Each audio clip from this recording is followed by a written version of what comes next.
Baik, ini kena 1 Muharram ya. Ustaz, peringatan 1 Muharram dilarang sampai sejauh mana? Jika 1 Muharram dijadikan momentum syiar Islam, apakah dilarang? Misal akan ada acara gebiar Muharram, lalu diadakan lomba-lomba seperti tahfidzul Quran, adzan, cerdas cermat, Quran dan seterusnya. Apakah tidak diperbolehkan? Syukran.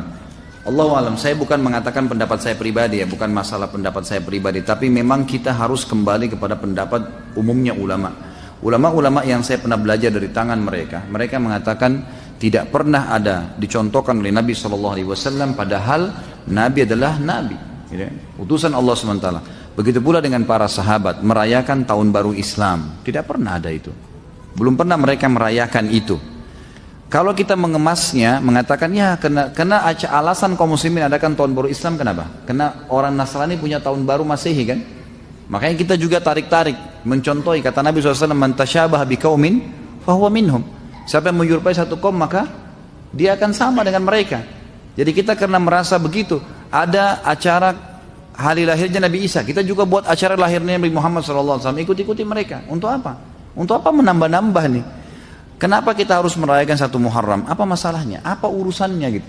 Nggak ada hubungannya dengan syariat kita, gitu. Maaf, jangan tersinggung kalau saya membahasakan begini ya. Karena kita kan di Indonesia, setiap orang katanya punya hak untuk menyampaikan. Saya juga punya hak menyampaikan apa yang saya pelajari kan gitu. Sebagaimana ada orang yang sesat menyampaikan segala macam pendapat yang salah. Kita cuma meminta dalil saja. Kembali kepada kemurnian agama. Permasalahannya adalah belum pernah diriwayatkan Nabi SAW merayakan, kiai dan nurul kita tidak pernah merayakan 1 Muharram dengan alasan apapun. Lomba kuda kah, lomba manah kah, nggak pernah ada kan? Nggak pernah ada sama sekali. Maka tidak perlu diadakan. Karena kalau Anda buka itu, nanti tahun depan arahkan lagi. Nanti dari cerdas cermat pindah ke ini, pindah ke itu. Nanti macam-macam terbumbu-bumbu hilang. Kalau yang dimaksud dengan nikah sir ini teman-teman sekalian adalah dia menikah tetapi tidak diiklankan ke semua orang. Tapi semua rukun dan syarat nikah ada. Walinya perempuan, saksi 2, mahar ada, kalimat ijab kabul ada. Diiklankan tapi orang-orang terbatas. Sah nikahnya. Dan ini tidak dianggap nikah sir yang batil. Nah, nikah sir sendiri, nikah sembunyi ada 2 macam. Kalau yang pertama tadi batal sama sekali, karena nggak ada walinya, dia cuma datang berdua kepada imam, kepada ustadz, nikahkan kami. Ini nggak boleh, nggak sah, zina, harus nikah ulang.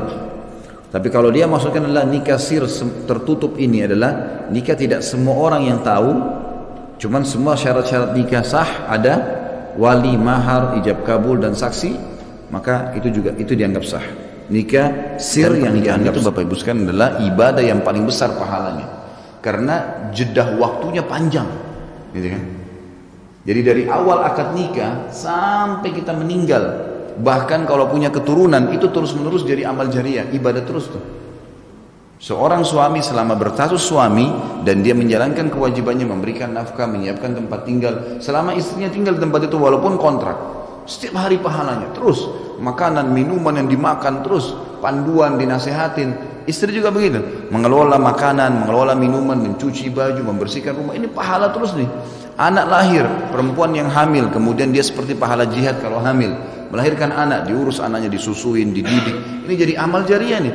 Akan ada hukum timbal balik karena dia melahirkan anak itu, maka ada bakti dari anak-anak itu kan.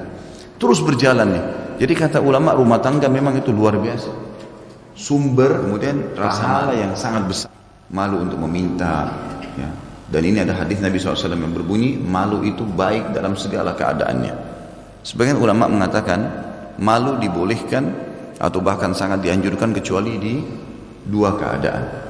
Yang pertama, menuntut ilmu. Yang kedua, mempertahankan kebenaran. Ini nggak boleh malu. Selain ini orang muslim harus malu, merasa malu. Ya, sebagaimana sabda Nabi SAW, malu itu semuanya baik, ya, semuanya akan membawa kebaikan. Harus dia menikah, nggak boleh. Dan yang paling ditekankan menikah laki-laki. Harus dia menikah, nggak bisa enggak. Karena ada nanti disebutkan oleh penulis buku di sini tentang masalah bahayanya kalau laki-laki tidak menyalurkan spermanya. Itu akan menjadi masalah buat dia. Di umur-umur tertentu itu sudah tidak bisa kalau dia tidak menyalurkannya, bisa menjadi penyakit buat dia. Tidak bisa menjadi penyakit buat dia. Karena itu akan ada penelitian para dokter medis seperti apa sih komposisinya sperma itu. Ya, ternyata dia terkandung di dalamnya banyak sekali udara dan api, makanya dia sangat panas. Mungkin bagi kita aneh, tapi itu penelitian secara ilmiah memang seperti itu. Jadi dia akan mengganggu kejiwaan seorang laki-laki kalau tidak dikeluarkan. Dan Allah menuntun untuk mengeluarkan dengan cara yang benar. Karena Allah larang dengan zina, Allah larang dengan onani. Ini mirip dengan perkataan orang sekarang, saya berpacaran denganmu, misal. Begitu dia anggap ini sudah mengiyakan jadi pacarnya, maka seperti istrinya. Keluar harus izin dengan dia, kemana-mana harus dengan dia, marah-marah kalau nggak ditelepon. Ini dari mana haknya? Hah? Ini hak batil, nggak ada urusannya. Apa haknya? Belum akad nikah, belum kasih mahar, belum izin sama walinya sudah merasa punya hak, gitu kan? Bahkan kadang-kadang ada orang yang marah dengan pacarnya ini gara-gara temani ayahnya pergi kemana. Aneh sekali. Hah? Maka ini termasuk masuk dalam masalah larangan yang dilarang. Ini bagian daripada nikah misyar yang tidak dibolehkan. Sekarang saya ingin menikah, saya sampaikan pada orang tua saya dengan sangat tegas melarang dan mengatakan kau tidak boleh nikah kecuali sudah sarjana. Ini orang tua yang egois nih, gitu kan? Bagaimana caranya? Dia sih ada pelampiasannya, ada pasangannya. Anaknya gimana? Nggak boleh, kan itu? Oh iya benar. Sebab ada anak-anak nanti, ada mungkin kalau teman-teman nanti kalau punya anak sudah mulai besar, anda lihat rasa ada anak-anak yang bisa kontrol syahwatnya, bisa sampai sarjana, dia luar biasa, sampai sarjana, sampai kerja bisa kontrol diri, itu lain, ada. Tapi nggak semua begitu. Umumnya manusia ada yang tidak bisa, bergejolak. Kalau ada anak yang sudah mulai membangkang, anak perempuan bangkang orang tuanya, lihat pasti di belakangnya ada laki-laki tuh. Kalau ada perempuan yang sudah bangkang itu ada laki-laki. Kalau laki-laki sudah mulai kurang ajar sama orang, ada perempuan dimasuk membunuh, iya, membunuh itu haram. Dan teman-teman tinggalkan udah rokok ini. Apa ini? Ya, itu waswas syaitan. Ganti dengan sesuatu yang bermanfaat. Ya, makan sesuatu yang bermanfaat. Untuk apa rokok? Apa manfaatnya? Mulutnya bau, dadanya sakit. Ya, racunnya ada berapa ratus racun di situ. Untuk apa? Manfaatnya tidak ada. Cuma sugesti saja itu. Sugesti, oh iya ini lebih percaya diri. Saya tidak bisa berpikir dan sudah sering saya jelaskan masalah itu. Ya, jadi sebaiknya dijauhi. Larikanlah kepada hal-hal yang bermanfaat. Sampai di Saudi itu dipasang pelang besar-besar, dikatakan kalau seandainya perokok itu mensodakahkan uang rokoknya tiap hari, maka dia orang yang paling bahagia. Karena kalau satu bungkus 10.000 tiap hari, 10.000 disodakahin, itu rutin, itu luar biasa sodakahnya itu, gitu kan? Daripada dia harus membakar, menyakiti orang lain, dia juga sakit. Sebenarnya itu sakit ya.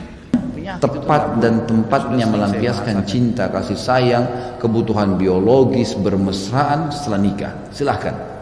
Bahkan Nabi SAW mengatakan dalam hadis yang sudah masyhur, yang sudah sering kita ulangi, fi bidi ahadikum sadaqah, di kemaluan kalian ada pahala yang besar. Ya, kata para sahabat, ya Rasul, sahabat langsung faham, ayati ahaduna ahlahu walahu fihi ajr. Wahai utusan Allah, kami datang menggauli istri kami, dapat kenikmatan, kami juga dapat pahala yang besar. Kata Nabi SAW, ara'aitum law wada'tumu fil haram alakumul wizr. Tidakkah kalian lihat kalau kalian letakkan kemaluan kalian pada yang haram, zina, kalian dapat dosa yang besar? Kata para sahabat, bala ya Rasulullah, benar wahai urusan Allah. Kata Nabi SAW, وَكَذَلِكَ فِي الْحَلَالِ. Anak-anak diajarin bukan lagu, Al-Quran, sunnah Nabi, zikir. Kalau dia bisa nyanyi, dapat pahala apa kita? Nggak ada pahalanya, minimal itu. Tapi kalau dia baca Quran, bapak ibu ajar dia doa, Rabbi ghfirli wali walidayya, hafalin. Itu lebih baik daripada 1000 karaoke, 2000 karaoke bahkan. Dosa semua itu kepada Allah. Kenapa harus begini? Dianggap satu program, bangga. Malah minggu pergi sama-sama, la haula wala quwata illa billah. Bukannya diajak ke rumah anak yatim sedekah. Bukannya diajak melihat keadaan orang-orang miskin tetangga di sebelah. Duduk, panggilin pengaji, tenaga pengajar. Panggilin seorang hafid Quran, kalau anak laki-laki hafidah Quran, kalau perempuan ke rumah. Biarin mereka hafal Quran. Kalau kita belum bisa baca Quran, jangan wariskan keburukan pada anak-anak. Saya selalu bilang itu, jangan pernah wariskan keburukan kita pada anak-anak. Kalau kita nggak bisa ngaji kecuali umur 40-30 tahun. Teman-teman sekalian, dalam masalah rumah tangga termasuk hal yang sensitif adalah masalah biologis. Dan dalam masalah biologis atau interaksi dengan pasangan kita yang halal ini, jangan pernah kasih kesempatan pasangan kita cium bau tidak nyaman. Di mulut kah, ya, di badan kah, semuanya harus hindari semaksimal mungkin, tidak boleh ada. Nabi SAW kalau masuk rumahnya pasti pakai siwak. Nabi SAW selalu menyemprotkan bumbu-bumbu wangi-wangian untuk bertemu dengan para ummahatil mukminin. Padahal ketemu saja. Karena mungkin ada interaksi ciuman, mungkin ada pelukan, kita nggak tahu. Mungkin cuma niat ngobrol, tapi karena pasangan halal bisa saja terjadi biologis. Maka jangan beri celah itu teman-teman sekalian. Saya kalau pulang ke rumah, walaupun saya tetap menjaga, alhamdulillah, sana segala di kantong saya bawa minyak wangi segala macam, tapi saya pulang ke rumah, kalau saya mendekat saya bilang sebentar, saya masuk kamar mandi, sikat gigi, mandi dulu, ganti baju segar, 10-15 menit duduk, silakan ngobrol. Kata kuncinya adalah hadis Nabi SAW, wa ankihul akfa'a minkum. Ini sudah sebenarnya saya jelaskan di pertemuan pertama. Menikahlah dengan orang yang sepadan dengan kalian. Sepadan. Kalau seorang laki-laki gajinya cuma 1,5 juta, 2 juta, memang dia cari wanita yang bisa hidup dengan uang itu. Dia boleh dia nikah dengan wanita yang kosmetikanya saja 2 juta, ya, akhirnya nombok utang 500 ribu, belum makan, belum segalanya. Ini nggak boleh. Ya memang dia nikah dengan wanita yang akfa, yang sepadan. Ada wanita Masya Allah yang beli bedak cuma 30 ribu, gitu kan. Mungkin dia beli makanan cuma 40 ribu, makan sama suaminya cukup. Sudah terbiasa hidup sederhana. Nah itu dia jadikan sebagai pasangan hidupnya, gitu kan. Menikah dengan orang yang sepadan. Nah memang surga tempat kenikmatan. Makanya Imam Ahmad rahimahullah mengatakan, tempat istirahatnya orang mukmin di surga. Dan bumi ini, dunia ini bukan untuk istirahat. Salah. Kalau ada orang mukmin terus berlihai-lihai, malas, tidak sholat malam, tidak baca Quran, tidak hadir majelis ilmu, tidak puasa, maka ini orang yang salah ini. Karena dia harus tahu perbuatan-perbuatan ini membuat dia nanti mendapat derajat yang tinggi di surga. Di sana saatnya istirahat. Ya. Sekarang kita bekerja, seperti kita lagi keluar pagi, bekerja ke kantor, kita ikut jalan macet, apalah segala macam rintangannya, suka dukanya, hujan segala macam, bekerja capek, pulang malam istirahat di rumah. Rasionalnya begitu. Jadi memang saatnya kita bekerja, bebaskan, jangan malas-malesan. Sholatlah, puasalah, ya, sedekahlah, zikirlah, bacalah Al-Quran, hafal Al-Quran itu. Jangan penyesalan nanti terakhir baru datang. Di sini mencintai pasangan, Bapak Ibu sekalian, hukumnya wajib, bukan pilihan. Kita kalau sudah akad nikah, cintain. Bagaimana caranya? Interaksi. Interaksi itu dengan cara melihat secara fisik, ngobrol, pengabdian, pengorbanan yang kita berikan. Maka akan muncul rasa cinta nantinya, gitu kan? Beda cinta dengan sayang. Kalau sayang bisa umum. Sayang itu misal bisa saja kita lampiaskan sayang pada makanan. Makanan misalnya ada, masih bagus terus dibuang. Sayang ya dibuang, muncul rasa prihatin dan kasihan. Itu namanya sayang. Tetapi kalau cinta berbeda, itu akan diikuti dengan pengorbanan yang besar. Pengorbanan yang besar.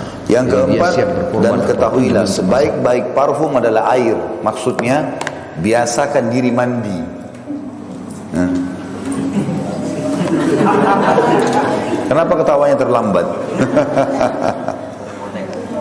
Iya, gerah sedikit mandi, ya. Biasakan mandi. Ada orang subhanallah dia tidak mandi, yang penting semprot parfum, selesai. Padahal dari pagi tadi sudah kerja, masak, dapur kena asap, ya. Sudah nyapu, sudah ngepel, sudah nyuci. Yang penting parfum ini suami saya suka. Tapi kan parfum tidak bisa mewakili seluruh tubuh, ya. Ada titik-titik tertentu yang tidak tersentuh, maka ini bermasalah. A'udzu billahi minasyaitonir rajim. Ya ayyuhalladzina amanu la tattabi'u khutuwatis syaitan. Wa may yattabi' khutuwatis syaitan fa innahu ya'muru bil fahsya'i wal munkari. Hai orang-orang beriman, janganlah kamu mengikuti langkah-langkah syaitan. Barang siapa yang mengikuti langkah-langkah syaitan, maka sungguhnya syaitan itu menyuruh mengerjakan perbuatan yang keji dan yang mungkar. Ya. Jadi Allah melarang mengikuti apapun yang berhubungan dengan syaitan. Bisikannya, ajakannya, ya, apapun. Dan selalu bisikannya syaitan itu kepada pelanggaran agama.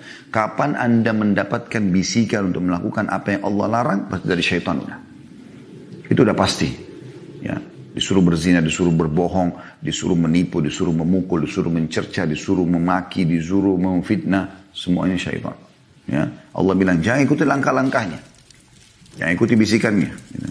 Berarti mengikuti saya bisikannya nggak boleh, apalagi berteman seperti para dukun-dukun. Semoga Allah berikan hidayah, dia malah sengaja panggil-panggil syaitan, sengaja ingin minta tolong pada syaitan, yang akhirnya membawa mereka sesat.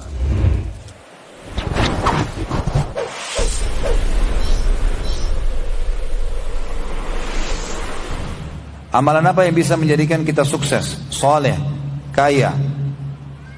Kok seperti Ustaz Khalid? Jangan saya.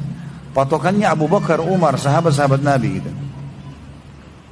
Kalau saya pribadi punya kiat teman-teman sekalian, saya coba apa yang saya sampaikan sebenarnya tadi poin-poin itu, saya sudah coba praktikin. Dan saya melihat hasilnya, bukan tidak gitu. Coba istiqamah dalam keseharian gitu. Komitmen azan sudah harus di masjid itu tidak boleh luput.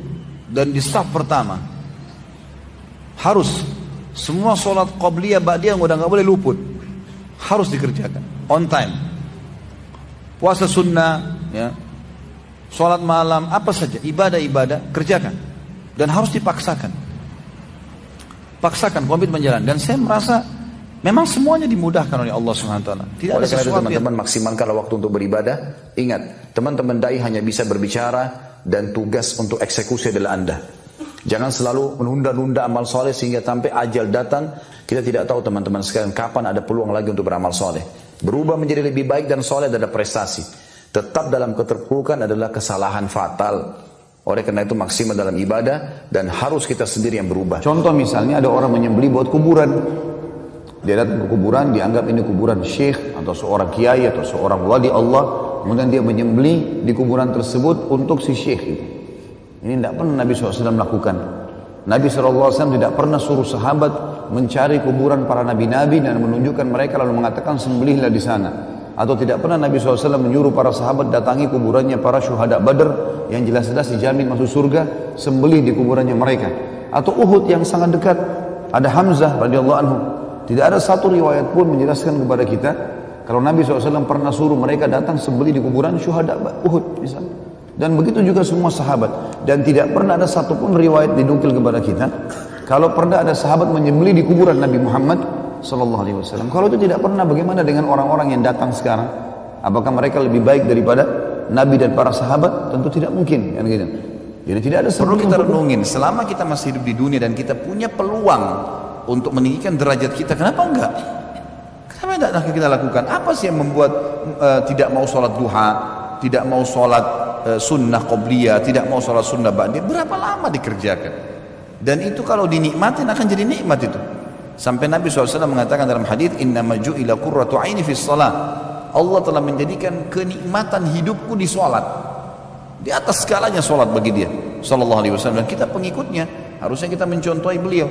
Sholat itu nikmatin Bapak Ibu sekalian, dari takbir Allahu Akbar tenang, baca iftitahnya pelan, Al-Fatihah pelan. Jadikan betul-betul sebuah pertemuan mulia antara kita dengan Sang Pencipta Allah. Tanda kutip di sini.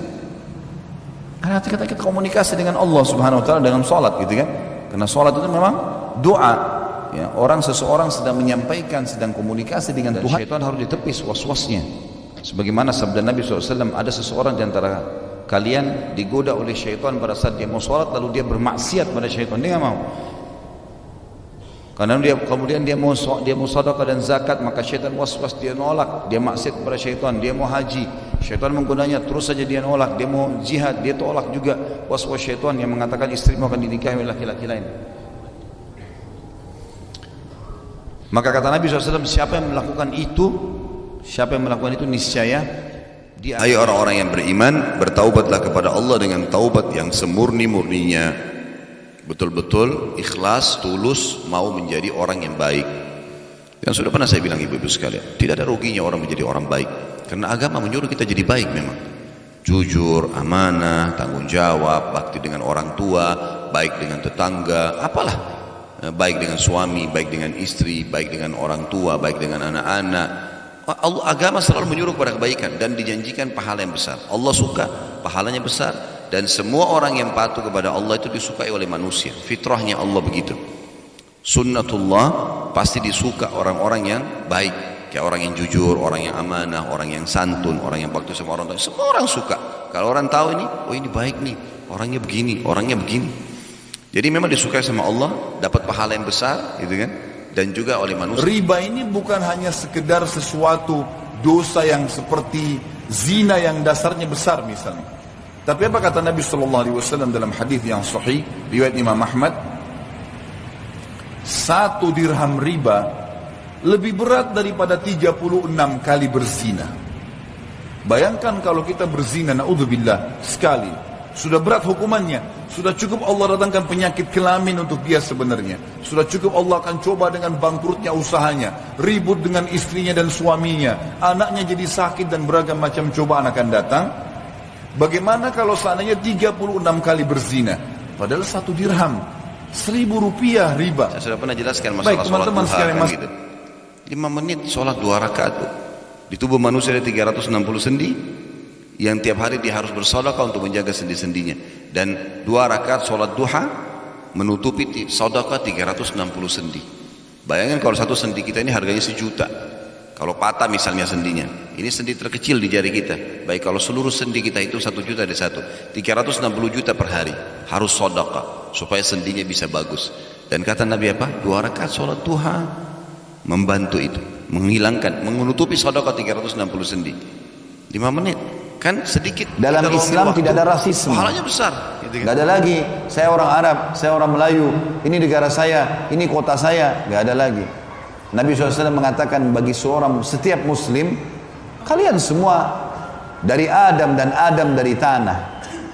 Adanya ragam suku, bahasa, perbedaan paras wajah, warna kulit, itu tanda-tanda kebesaran Allah. Agar Allah ingin melihatkan kepada kita kemahabesarannya. Manusia semua satu induknya.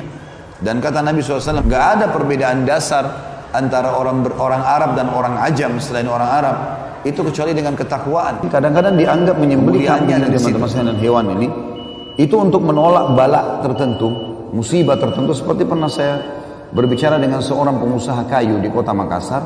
Pada saat saya jelaskan masalah menyembelih selain daripada Allah ini diharamkan dan dosa besar, maka dia bilang, Ustaz, di sini di kota Makassar ini, dia bilang sama saya pada saat itu, kalau kapal mau diturunkan, kapal baru ya, di lautan, biasanya dianjurkan untuk menyembelih kambing. Tapi sembelih kambing ini disembelih, tidak dimakan, dagingnya dilempar, setelah ditumpahkan darahnya dilempar ke lautan. Saya bilang, untuk apa? Ya supaya kapalnya nggak diganggu sama penjaga laut. Nah, ini syirik kepada Allah ini. Gimana caranya? Nggak boleh ini. Kalau dia sebagai tanda syukur kepada Allah, dia sembelih hewan dengan nama Allah, niatkan karena Allah sebagai tanda syukur kepada Allah, kemudian dia membagikan kepada orang miskin, itu boleh. Tapi dia sembelih dilempar ke lautan, ini nggak boleh. Semestinya muslim itu terlihat bagus, badannya, penampilannya, pakaiannya, kendaraannya, rumahnya, silakan.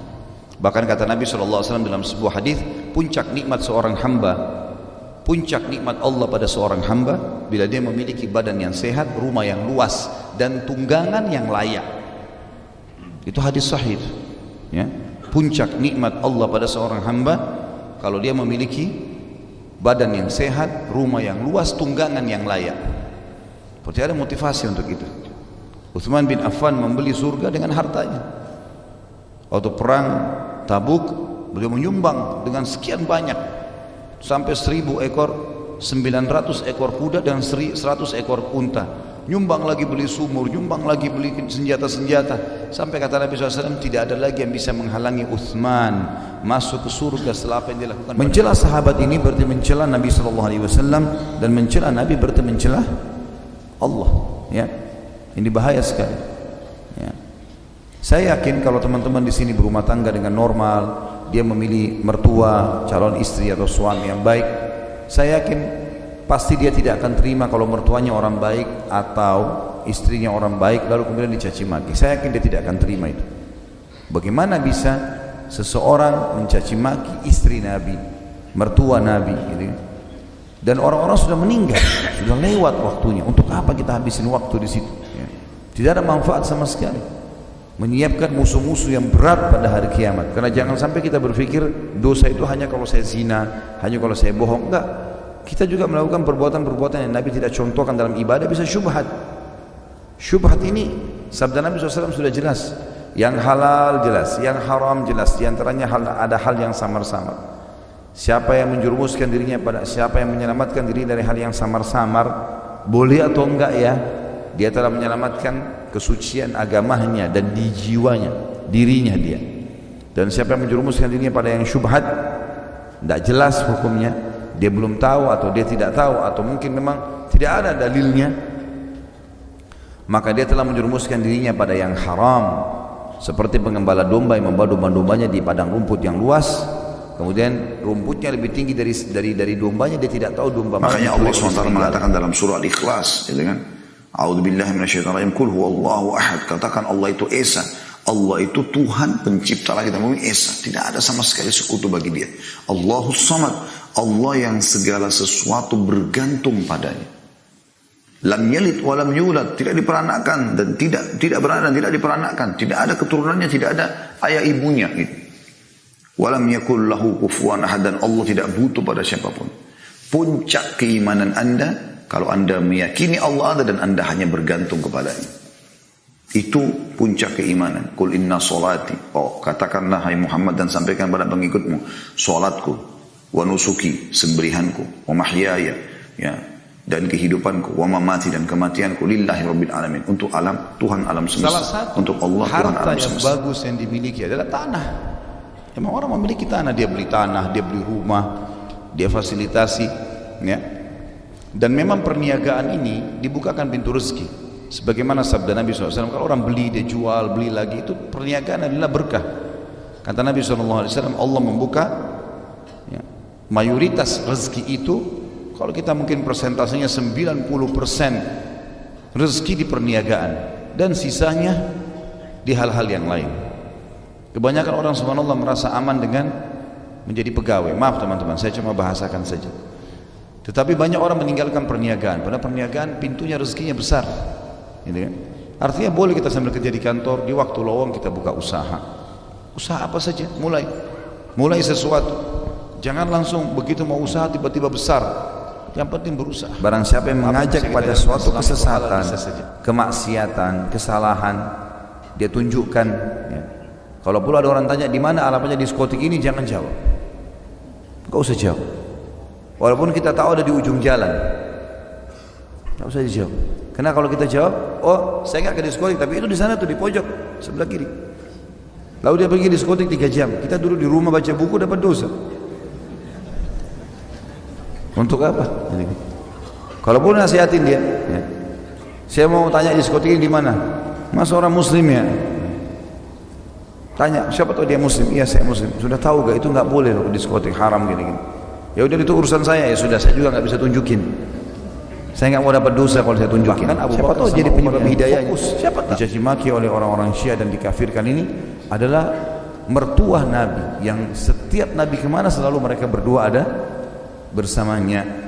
Sampai para sahabat mengatakan, kami tidak heran Abu Bakar dan Umar menjadi pemimpin setelah Nabi SAW meninggal, karena sudah sering kami dengarkan Nabi SAW mengatakan, aku pergi bersama Abu Bakar dan Umar, aku datang bersama Abu Bakar dan Umar. Jadi sudah biasa itu.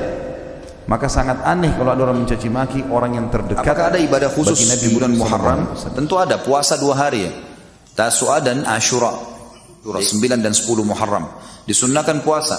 Nabi SAW pernah kedatangan sahabat di hari Ashura 10 Muharram, lalu sahabat itu mengatakan, ya Rasulullah hari ini Yahudi puasa. Maka kata Nabi SAW, coba tanyain kenapa mereka puasa. Lalu sahabat ini pulang membawa informasi mengatakan, ya Rasulullah mereka berkata, kalau hari ini hari di mana Allah selamatkan Musa dari kejaran Fir'aun, maka kami berpuasa sebagai tanda syukur kepada Allah.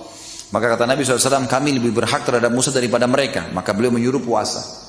Lalu dalam hadis Bukhari Muslim dijelaskan, waktu ditanya tentang fadilah puasa Ashura 10 Muharram, beliau mengatakan bisa mengampuni dosa-dosa kecil setahun yang lalu. Itu kan, jadi dibersihkan dosa setahun yang lalu. Maka ini berarti fadilah. Kemudian puasa 9-nya disebutkan dalam hadis riwayat Tirmidzi dengan sanad hasan, bahwasanya beliau mengatakan, kalau saya masih hidup tahun depan, saya akan ikutkan dengan puasa 9-nya agar tidak sama. Mengatakan, dan rahmatnya kepada kamu sekalian niscaya tidak seorang pun dari kamu bersih dari perbuatan-perbuatan keji dan mungkar itu selama-lamanya. Jadi Allah yang ingin menyelamatkan kalian. Termasuk Bapak Ibu, kita sekarang hari ini pelajari pada siang pagi ini dengan kehendak Allah Subhanahu wa taala. Kalau kita tidak Allah izinkan hidup hari ini membahas sama-sama, maka mungkin tidak sampai kepada kita informasinya, gitu kan. Tetapi Allah membersihkan siapa yang dikehendakinya. Dan Allah Maha mendengar lagi Maha mengetahui. Jadi Allah sebutkan masalah itu, kalaupun kalian terselamatkan oleh syaitan, maka yang selamatkan adalah kalau Anda sekarang masih punya grup-grup WA dan ternyata Anda reunian di situ dan di situ isinya kemaksiatan kepada Allah, keluar saja. Keluar saja nggak masalah. Kalau Anda di Japri, Anda jawab. Maaf saya nggak bisa ada di situ, tapi saya siap kalau ada apa-apa yang mau ditanyakan kepada saya. Komunikasi secara pribadi saja. Daripada di grup kita lihat foto lawan jenis, apalah cuplikan-cuplikan yang kurang baik, yang mengundang syahwat, terjadi diskusi gibah dalam situ, ya, fitnah orang dan segala macam, atau berbicara yang bukan ahlinya, bicara tentang masalah politik lah, masalah tokoh-tokoh nasional lah yang tidak ada hubungannya sama dia sama sekali, dan sulit dia untuk minta maaf kalau dia menyebutkan tentang kesalahan orang. Keluar saja dari situ. Karena itu hanya akan menambah permasalahan adalah akhlak dan karakter muslim dan muslimah, dan tidak boleh luput dari kita. Apa makna dermawan? Dermawan itu teman-teman bukan hanya sekedar memberi kalau diminta, tapi bahkan tidak diminta pun sudah memberi. Suka, cinta dengan pemberian tersebut, itu namanya dermawan. Kalau orang hanya memberi kapan dia dimintai, maka belum sampai pada tingkat kedermawanan sebenarnya. Dermawan itu adalah dia dimintai atau tidak dia akan memberi. Bedakan antara jenis ibadah dengan fasilitas ibadah itu, kan gitu. Di zaman Nabi SAW, orang ke Mekah pakai unta, itu kan fasilitasnya untuk pergi haji dan umroh. Fasilitas ini bisa berubah. Orang pakai kuda, orang jalan kaki. Kalau sekarang mobil, ada motor mungkin. Kalau orang pakai motor, ada pesawat, ada kereta api gitu kan. Walaupun orang naik motor nggak ada dari Madinah ke Mekah, cuman ini tadi mobil, kereta api, pesawat, kan itu semua ada. Ini kan fasilitasnya, gitu kan. Fasilitas yang lain lah kulkas, mikrofon listrik, ini fasilitas nggak ada hubungannya sama sekali. Yang diingatkan oleh para ulama adalah jenis ibadahnya yang Nabi sudah kerjakan supaya tidak ditambah dan tidak dikurangin. Jenis ibadah kayak jenis ibadah hajinya, ibadah umrohnya begitu. Cuman ada orang yang salah paham, seakan-akan oh kalau tidak ada di zaman Nabi berarti nggak boleh, betul semuanya ini nggak boleh. Bukan begitu pemahaman. Itu fasilitasnya beda dengan jenis ibadah. Kalau tangan gatal, yang kami tekankan adalah jenis tangan ibadah. kanan mau keluar duit, tangan kiri mau dapat duit. Ini sudah harus dihapusin. Nggak boleh ada lagi. Kalau tangan kiri gatal, antum mau dapat duit, nggak usah kerja, duduk. Cari apakah serbuk apa bisa gatal tiap hari. Atau ambil semut suruh gigit kan. Selesai. Bukan itu. Matanya lagi capek, kedap-kedip atas mau senang, bawah sedih. Dan itu diyakini, wah ini sebentar lagi saya mau nangis nih. Gara-gara mata bawah saya kedap-kedip. Ini tatayur ini. Apa hubungannya? Mata antum lagi capek, mau tidur, coba tidur 1 jam 2 jam, selesai gak kedap-kedip lagi. Contoh. Ada lagi yang kupingnya kalau goyang-goyang, kalau hidung, entah Allahu alam apa. Keyakinan macam-macam. Gak ada hubungannya. Sama sekali gak ada hubungannya. Nah ini termasuk bagian daripada seseorang meninggal, orang yang kita cintai misalnya meninggal, maka sabar, terima itu sebagai keputusan dari Allah. Kemudian ikhtiar semampunya, urus jenazahnya, doakan, sedekah buat dia, karena itu yang diperintahkan sesuai dengan syariat Allah. Dan tidak boleh kita melanggar. Jangan niyaha misalnya. Niyaha itu teriak-teriak, doain keburukan buat diri kita sendiri. Kenapa dia yang mati, kenapa bukan saya, misal. Atau dia mengatakan kenapa dia mati, Allah nggak adil, naudzubillah. Ya. Ini semua tidak boleh. Jadi ikhtiarnya harus sesuai dengan syariat Allah. Saya sudah bilang, keperkasaan, yang keterampilan bukan ditunjukkan kepada semua orang. Ada orang gitu subhanallah, teman kantornya, apa? Kemudian apa? Semuanya apa? Mau berantem. Nah, ini kalau tidak ada manusia, ayam juga diajak berantem. Ada orang begitu, nggak tahu kenapa sifatnya begitu. Sama semua orang marah. Saya sampaikan sama satu jamaah, ada keluarga dia bilang, nggak ada hari tanpa marah terus kerjanya. Sama ini marah, sama itu tersinggung, sama ini penyakit jiwa ini. Bahaya sekali. Dan ini karena dia biasakan dirinya, merasa dirinya lebih hebat, lebih pintar, lebih segala macam. Jadi dianggap dengan emosional orang semua tunduk dengan dia. Ini kebodohan, ini kekerasan hati. Gak ada dalam Islam. Menerima takdir Allah, kemudian ikhtiar mencari jalan keluar semampunya sesuai dengan syariat Allah. Misal seseorang di antara kita bangun di pagi hari flu, sakit misalnya, demam, maka ini takdir Allah. Bagaimana caranya supaya dia sabar? Dia terima dulu itu. Oh Allah sedang menguji saya dengan penyakit ini misalnya. Kemudian langkah kedua ikhtiar, cari jalan keluar semampunya. Minum obat, ke dokter, minum air hangat, ya, semampunya. Lalu sesuai dengan syariat Allah. Enggak boleh kita berobat dengan hal-hal yang diharamkan. Sebagaimana sabda Nabi SAW dalam hadis yang sahih, Allah tidak akan menjadikan kesembuhan kalian dari hal-hal yang Ia haramkan. Allah tidak akan menjadikan kesembuhan kalian dari hal-hal yang Ia haram. Nunjuk-nunjuk berkelahi ini enggak boleh. Bahkan kata Nabi SAW, kalau sampai berkelahi pun, kata beliau dalam hadis sahih riwayat Bukhari Muslim, idal taqal muslimaini bisayfihima, idal taqal muslimani bisayfihima, fal qatil wal maqtulu finnar. Kalau bertemu dua orang muslim, dua-duanya dengan pedangnya masing-masing sudah mau saling membunuh, kemudian terjadilah duel di antara mereka, maka yang membunuh dan yang dibunuh dua-duanya masuk neraka. Qalu, para sahabat berkata, hadzal qatil ya Rasulullah, fama balul maqtul. Ini orang yang membunuh sudah kami tahu pasti masuk akal dia masuk neraka. Bagaimana dengan nasibnya orang yang dibunuh? Kata Nabi SAW, fa innahu kana harisan liqatli sahibihi.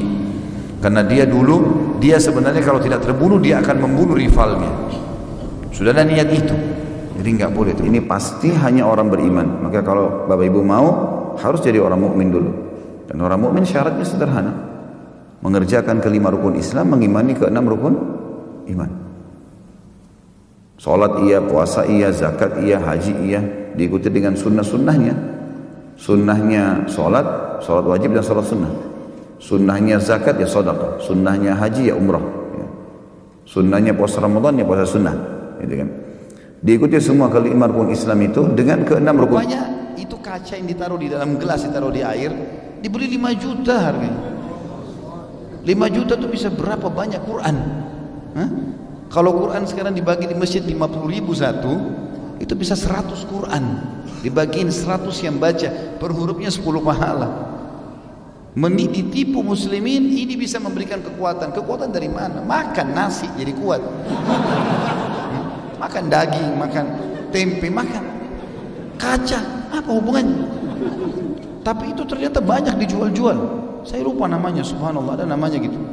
Sampai waktu itu dilihatin di internet, dijual di mana-mana ini. Banyak pejabat yang beli. La haula wala quwata illa billah. Tatayur dengan pin. Saya bilang ini buhul, enggak boleh. Kemudian kata Nabi SAW juga, siapa yang habis sholat membaca subhanallah 33, alhamdulillah 33, Allahu Akbar 33, riwayat lain 34 Allahu Akbar. Ada dua riwayat, 33 dan 34. Lalu dia genapkan 100-nya. Kalau kita hitung 33 berarti 99. Dia genapkan 100-nya dengan la ilaha illallah wahdahu la syarikalah, lahul mulku wa lahul hamdu wa huwa ala kulli syai'in qadir. Maka akan diampuni dosanya walaupun sebanyak buih di lautan. Seseorang yang kita sudah lakukan belum masalahnya. Seringkali kita buru-buru buka HP begitu salam, sibuk padahal 5 menit. Sesungguhnya milik Allah lah segala yang dia ambil. Kalaupun sampai anakmu Umamah mati, maka itu haknya Allah. Dan segala yang dia berikan itu milik Allah. Yang dia ambil atau yang dia kasih. Dan ini doa menjadi doa takziah. Orang kalau bertakziah dianjurkan membaca doa ini. Mengatakan inna lillahi ma a'ta wa lillahi ma akhad. Lanjutannya wa kullu syai'in indahu bimiqdar, dan segala sesuatu di sisinya, n-nya besar kata ganti Allah, memiliki batas waktu yang telah ditentukan. Maka hendaklah dia, maksudnya Zainab, bersabar dari Abu Zaid dan mengharapkan pahala darinya Usama. Jadi Usama rupanya punya anak nanti dinamakan Zaid juga. Makanya dipanggil Abu Zaid. Di dalam Islam itu sunnah ya, termasuk bagian daripada perintah Nabi SAW, kita menggunakan kunyah namanya. Kunyah itu kayak julukan. Kalau seandainya anak saya misalnya yang laki-laki bernama Uwais, maka saya dipanggil Abu Uwais gitu. Seperti itulah. Misalnya ada orang namanya Abdullah, anaknya dikatakan Abu Abdillah. Ibu juga begitu, istrinya, maka ibu itu akan dipanggil Ummu Abdillah, Ummu Uwais, seperti itu. Itu sunnah. Makanya di sini dikatakan dari Abu Zaid. Maksudnya Usama ini punya anak lagi dinamakan Zaid seperti nama ayahnya. Ada orang biasa begitu ya, dan dia sangat menghormati ayahnya. Misal nama ayahnya Zaid, kayak ini Usama punya anak, Usama ini punya. Kalau kita ziarah kubur, nama ayahnya. ada adat-adatnya. Zaid. Yang Nabi SAW perintahkan itu adalah mendatangi kubur, ya, ziarah kuburnya. Yang kedua mengucapkan salam kepada mereka. Banyak lafaznya, Assalamualaikum dara qaumin mu'minin, keselamatan buat kalian wahai penghuni negeri orang-orang beriman, gitu ya. Kemudian juga mendoakan mereka. Nabi SAW lanjutkan setelah salamnya, antumus sabiqun wa nahnu insyaallah bikum lahiqun. Kalian telah mendahului kami akan menyusul kalian. Ghafarallahu mustaqdimina minkum wal mustakhirina minna. Semoga Allah memaafkan orang-orang yang mendahulu, orang yang terdahulu di antara kalian dan orang yang akan menyusul di antara kami. Teman-teman, kalau ketik di Google ini doa ziarah kubur keluar semua ragamnya, macam-macam. Tapi ini salah satunya contoh. Nah, yang Nabi SAW anjurkan dan beliau contohkan, beliau datang ucapin salam terus doakan. Nah, kalau kita lakukan ini silahkan, jangan sampai berdoa sama jangan terus. Sehingga ini kita ikutin tradisi orang Muslim, ambil bunga ditaburin di kuburan tersebut. Tidak pernah dicontohkan itu. Nabi bisa lakukan loh itu, sahabat bisa lakukan, tapi kenapa mereka tidak lakukan? Karena begitulah syariat Allah Subhanahu wa ta'ala. Lebih baik uang-uang itu Bapak Ibu belikan Quran, taruh di masjid, niatkan untuk kerabat kita yang sudah meninggal, sampai pahalanya sedekah buat mereka. Bangun masjid, rumah anak yatim, jalanan, jembatan, dari sumur, umroh dan haji, banyak yang ada syariatnya. Jangan dikerjakan yang tidak ada syariatnya gitu. Maka laki-laki dan perempuan yang menjalankan poligami dengan tidak sehat, maka akhirnya rumah tangga mereka juga tidak sehat, ya. Saya jadi istri simpanan atau istri kedua, dan dia mau itu disimpanlah di apartemen, disimpanlah di sana, kan tidak jelas didatangi kapan. Saya sering kali menemukan kasus seperti ini di pengajian. Ustaz, saya istri kedua, tapi suami saya nggak pernah datangin saya, lebaran pun nggak pernah sama saya. Tapi saya ridho Ustaz, cuma kadang-kadang hati saya sakit. Nah, ini kenapa? Karena poligaminya nggak sehat dari awal. Kalau ada laki-laki yang mau poligami sama anda janda atau anda gadis, bahasakan. Istri tahu nggak? Nggak tahu. Oke, disampaikan dulu. Sampaikan dulu. Kalau perlu, saya ketemu sama istrinya, ngobrol, bicara. Ini mau begini loh, begini. Jadi memang transparan. Nanti dilihat titik temunya di mana. Kalau bisa jalani, kalau nggak bisa jangan. Seorang laki-laki salah memilih istri, maka status sperma dia kalau masuk ke rahim si wanita tadi, wanita itu kalau dia hamil akan menjadi ibu anaknya selama-lamanya. Buruk, maka buruk sudah. Kasar misalnya, nggak sholat, nggak tutup aurat, nggak tahu baca Quran, segala macam keburukan agama yang terjadi, maka terima. Resiko berat ini, nggak gampang. Sama juga perempuan muslimah, salah milih laki-laki hanya kena gantengnya saja, hanya kena kayahnya saja, nggak mau peduli apakah dia sholat atau enggak, dia mabuk-mabukan atau tidak, dia suka dengan selingkuh nggak sama perempuan lain, berbuat dosa-dosa haram dalam agama. Dia nggak mau tahu, yang penting gantengnya, yang penting kayahnya. Status sperma dia ibu terima, ukhti kita terima, dan hamil, laki-laki itu akan menjadi ayah anak kita selamanya. Makanya Baik dari pihak perempuan sebagai istri yang dasarnya suka menolak poligami karena dua sebab tadi, mungkin karena haknya belum terpenuhi semuanya, atau memang dia belum mempelajari agama yang dalam sehingga level poligami dia belum tersentuh di situ. Bagi dia itu nggak perlu untuk dilakukan. Padahal Allah turunkan dari 1400 tahun yang lalu, 1400 tahun yang lalu, gitu kan. Dan alasan-alasan yang biasa dibahasakan, masih banyak hukum Allah yang lain yang bisa dikerjakan. Ya, tapi ini kan bagian daripada hukum Allah. Apakah ini akan ditinggalkan? Kan tidak mungkin. Itu juga dengan pihak laki-laki yang semaunya sendiri berpoligami. Ini kan hukum Allah, boleh. Pokoknya saya mau poligami, terserah. Akhirnya merusak rumah tangga dia yang pertama. Nah, ini merusak citra poligami. Saya awet muda, mau nggak? Hah? Mau. Biasanya masih muda nggak mau karena dia pikir dirinya masih muda.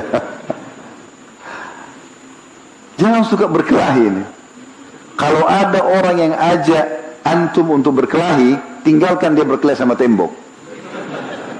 Tidak usah layan. Kamu pengecut kah? Iya sudah. Biarin. Tidak usah layan. Orang bicara apapun tidak usah peduli. Tidak usah peduli. Loh kok bisa lah? Begitu memang ajaran Allah SWT. Allah sebutkan tentang sifat ibadur rahman, hamba-hamba Allah, zat yang maha penyayang. Allah mengatakan salah satu ciri mereka, a'udzubillahi minasyaitonirrajim, wa idza khatabahumul jahiluna qalu salama. Kalau mereka diajak bicara, bertengkar sama orang-orang bodoh, mereka mengatakan salama. Ya, terserah kamu saja. Tinggalkan.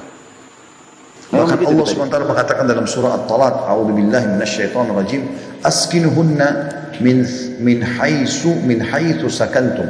Saya ulangi, askinuhunna min haitsu sakantum min wujdikum wa la tudarruhunna litudayyiqu alaihim. Artinya, tempat tinggalkan para istrimu di tempat yang paling layak yang kau tinggal, yang paling bagus. Kau bisa dapatkan lokasi yang paling bagus, rumah paling nyaman, tempatkan mereka. Dan Allah bilang apa? Jangan sempitkan hati mereka. Ya. Jangan kalian mengganggu mereka, menyempitkan mereka sehingga tidak nyaman. Di rumah nggak ada makanan, nggak ada minuman, bocor sana sini, kepanasan. Karena dia mampu, bukan untuk dipamer sana sini, tetapi untuk dijaga. Yang boleh nikmati dia, kecantikannya hanya suaminya. Kita wariskan kebaikan itu dan akan turun-temurun nanti dia juga akan wariskan kepada anak cucunya seperti itu dan akan jadi pahala buat kita. Kapan kita tanamkan keburukan dari hal-hal yang kecil seperti misalnya masalah pakaian saja kita lalaikan, maka tertanamlah itu, maka nasi yang berserakan dengan nasi yang tertata beda pandangan mata ini bisa membantu membangkitkan juga selera tambahan kan gitu. Terus saya bilang, coba bayangkan kalau di satu wajan ada nasi goreng orang buat misalnya. Diambil nasi itu, ditaruh di piring berserakan. Diambil telur ceplok, selesai jati, taruh di atasnya. Acar, campur aja situ. Berantakan semua. Tempenya taruh sembarang. Taruh di piring. Dengan satu piring, dengan sama menunya, sama persis.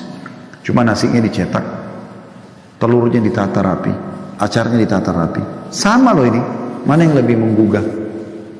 Anda pasti punya jawabannya, pasti yang ditata rapi. Padahal cuma masalah penataan, mirip dengan Anda pakai baju, bersih-bersih rumah, mirip. Muslim mendahulukan mirip semua keimanan, bukan hanya sekedar unsur duniawi. Untuk apa orang kaya raya tapi nggak sholat? Berapa banyak muslim yang berkeluh kesah di pengajian kami, suaminya tidak sholat, suaminya bergaul bebas, suaminya selingkuh bolak-balik. Padahal dia tidak punya kekurangan secara fisik. Sudah cantik, sudah putih, sudah tinggi, anak terhormat. Tapi karena suaminya nggak ada agamanya jadi begitu. Dan berapa banyak muslimah yang sangat bahagia hidupnya karena mendapatkan laki-laki mukmin, walaupun mungkin secara paras wajah atau postur tubuh dia punya kekurangan. Kalau Allah berikan ada kelebihan secara fisik, secara paras wajah, dan juga agama itu luar biasa. Tapi kita bicara di sini, hai muslimah, ya, bagaimana pada saat engkau memilih seorang pasangan dahulukan agama dan juga akhlaknya. Dan sekali kamu sudah menikah, maka lupakan semua laki-laki yang lain. Hapus di benak Anda. Karena nggak ada poliandri dalam Islam. Ya, sebagaimana setiap muslim laki-laki sudah harus menghapus dari benak dia semua muslim yang sudah berstatus istri orang. Karena memang tidak mungkin dia bisa. Dan kalau kita sudah mengenal Tuhan kita dan kita sudah akrab dengannya, perhatikan efeknya. Kita akan menjadi manusia yang super luar biasa. Kalau ada manusia, teman-teman sekalian, yang setiap kali diajak oleh temannya berbuat maksiat, dia jalan saja. Manusia, itu biasa. Tapi Anda bisa menjadi manusia yang luar biasa kalau mau. Di saat lagi diajak pada hal-hal yang haram, kita nolak, bisa. Dan itu hanya satu saja, orang yang tahu dan mengenal Tuhannya Allah Subhanahu wa Ta'ala. Sampai pada hal yang kecil, teman-teman sekalian. Sampai pada hal yang kecil kita bisa terbentuk pribadi kita menjadi manusia yang luar biasa. Tidak ada orang yang berbuat dosa kecuali Allah buat penyesalan setelah itu. Siapapun yang merasakan teman-teman sumpek, sedih, suntuk, tidur susah, gelisah, suka mimpi buruk, rasanya dunia ini walaupun luas sempit, rumah luas sempit, adanya dosa. Taubat. Itu saja kuncinya. Semua permasalahan kita di dunia terjadi karena masalah kita hubungan sama Allah. Antum perbaiki hubungan sama Allah ini baik sendiri semua. Kita pernah pasti buat salah, tapi kita coba perbaiki. Intinya teman-teman, kita sadar itu kesalahan lalu kita kembali kepada Allah. Nanti Allah punya cara, nggak usah antum perbaiki nama antum semua, nggak usah, bukan urusan kita.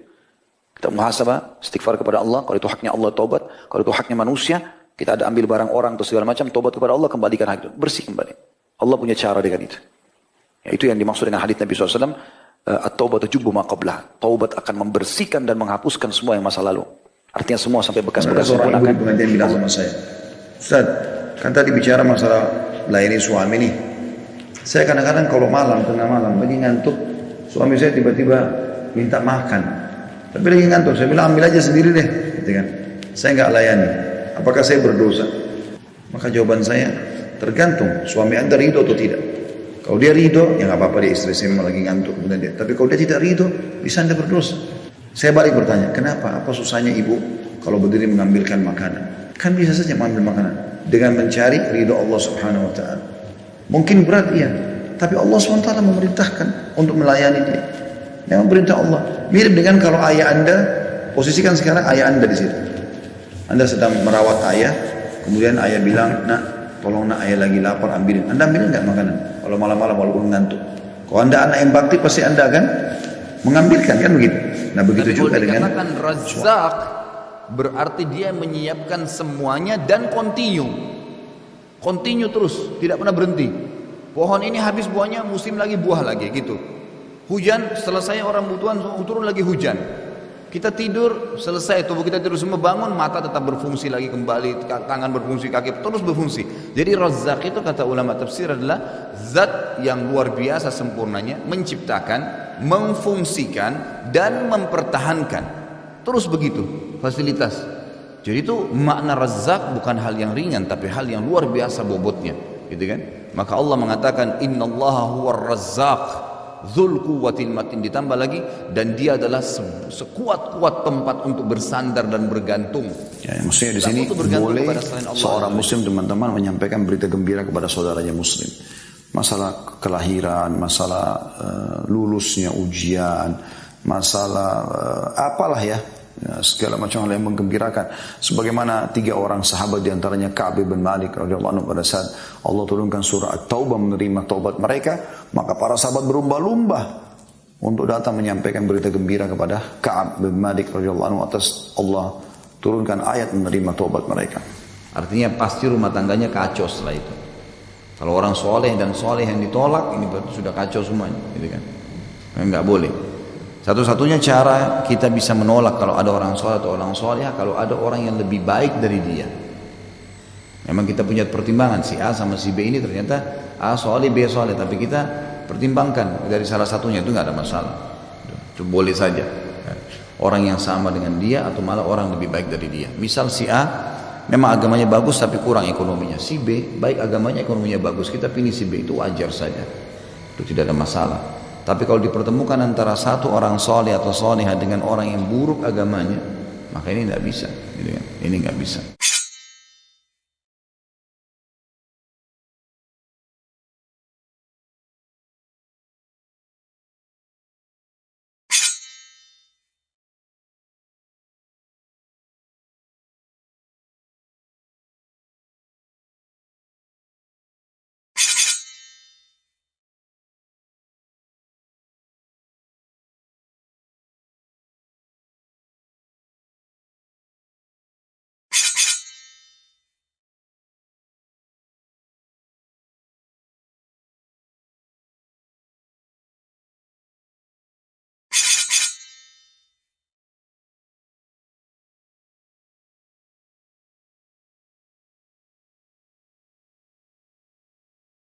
Ambil jalan, kemudian selesai belanja kami keluar dari mall, lalu dia tanya, kenapa tadi pakai headset?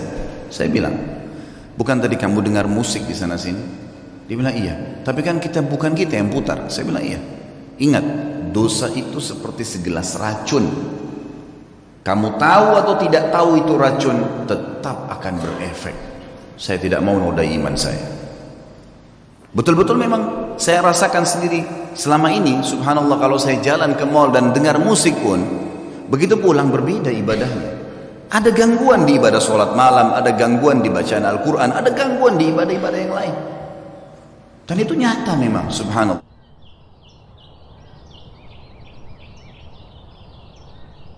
Qala, maka Allah berfirman, ma lam yuzkar ismullahi alaihi. Jadi Allah bilang, satu-satunya sumbermu yang bisa kau hidup dengannya dan kau jadikan rezeki adalah semua yang tidak disebut nama Allah padanya. Semua yang tidak disebut nama Allah padanya. Oleh karena itu kita dalam Islam, ya, Nabi SAW mengingatkan dalam hadis sahih, kullu amrin la yubda' bismillah fahuwa aqta'. Semua perkara yang tidak dimulai dengan bismillah maka terputus dari rahmat Allah.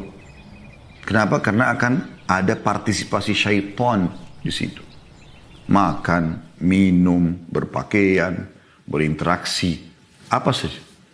Anda kalau tidak menyebutkan nama Allah, maka secara otomatis syaitan ada ikut partisipasi. Sampai kita kalau mau masuk kamar mandi saja yang umumnya kita dilarang berzikir di dalamnya, kalau mau masuk berlindung kepada Allah dari syaitan laki-laki dan syaitan perempuan. Sebagaimana sudah kita tahu, doa masuk kamar mandi, Allahumma inni a'udzubika minal khubuthi wal khaba'ith. Allah lindungilah aku dari syaitan laki-laki dan syaitan perempuan.